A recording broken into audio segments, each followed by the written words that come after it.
4. The Doctrine of God. 1. The Doctrine of God. Basic to Christian faith is the doctrine of the triune God of Scripture. When Christians speak of God, they mean the God who reveals himself in the Bible.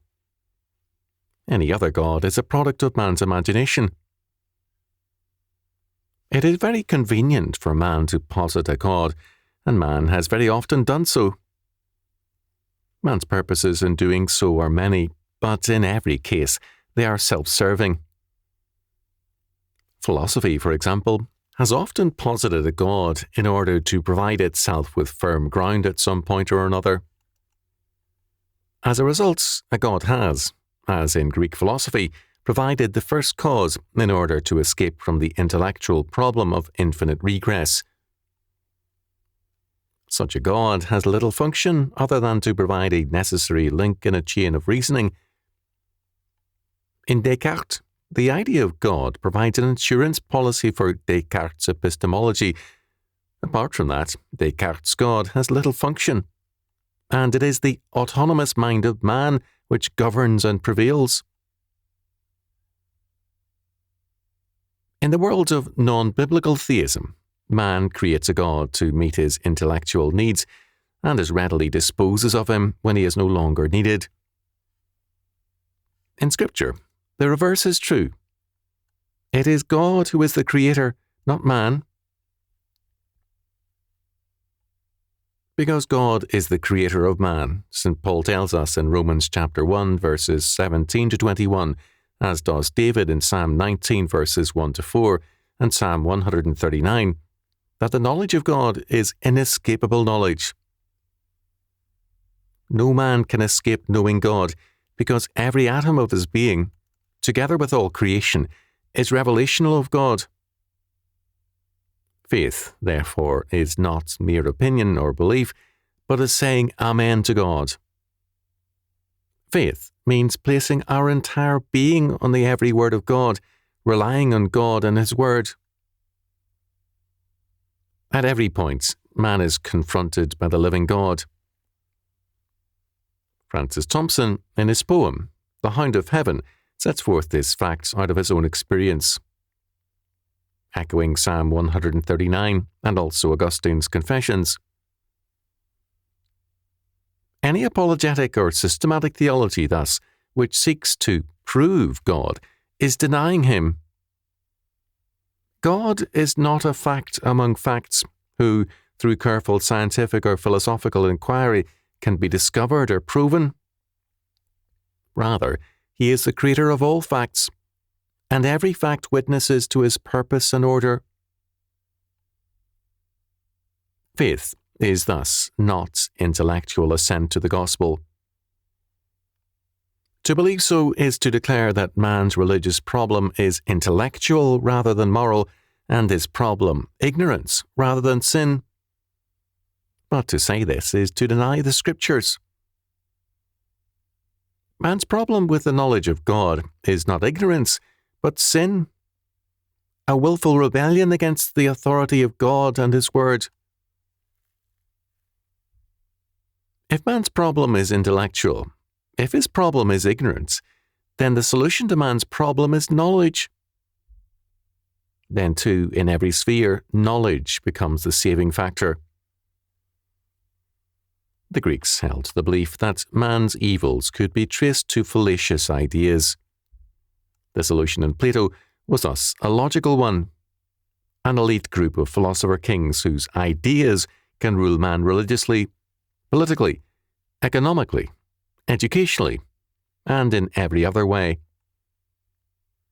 Thus, whenever we depart from the biblical doctrine of faith, and when we deny man's inescapable knowledge of God, we try to educate man into salvation.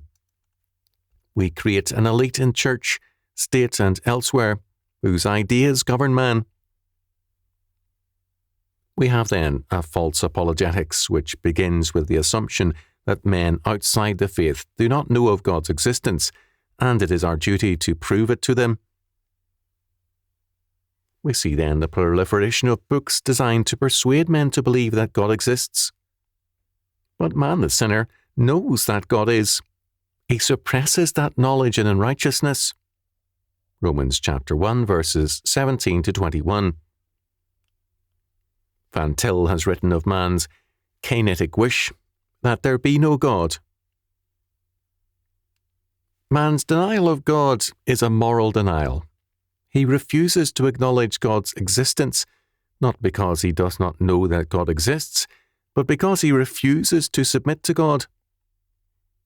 The psychoanalyst, Theodor Reich, observed that he knew of no psychoanalyst who believed in God, and none who did not fear God.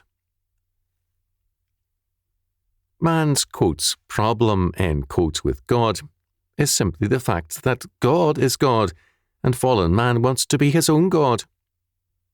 Genesis chapter 3, verse 5. His problem is thus, in essence, moral.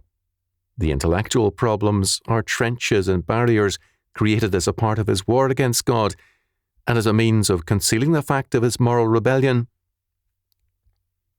Quote, an honest intellectual problem and doubt, end quote, has more dignity than the moral facts, a criminal rebellion against the sovereign Creator God. Another problem with all proofs of God is that they define God. To define is to limit and to comprehend, but God is both infinite and incomprehensible. A definable God is no God at all, and is often less than man. Creedal statements can describe God in terms of his self-revelation, but they cannot define him. In Exodus chapter 3, verses 13 to 15, we have God's answer to the request for definition.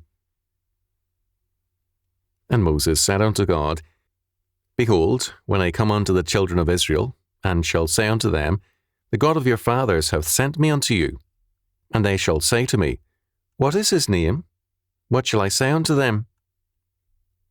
And God said unto Moses, I am that I am. And he said, Thus shalt thou say to the children of Israel, I am hath sent me unto you.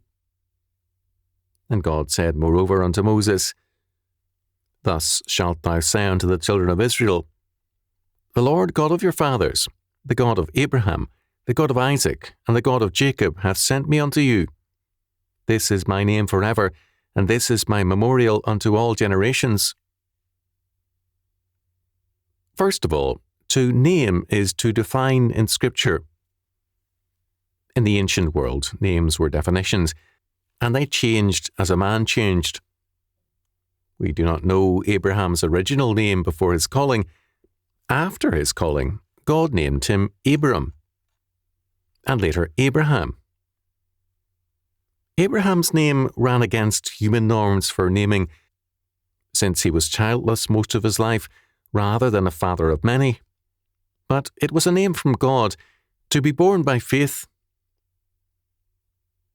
Moses, in pointing out that Israel would want a name for God, was saying that they wanted a definition. God, after all, had been long silent. How to account for this? Who was he? The question was thus, explain yourself. Define yourself. Second, the gods of antiquity had names. This is not surprising. They were limited beings and hence definable.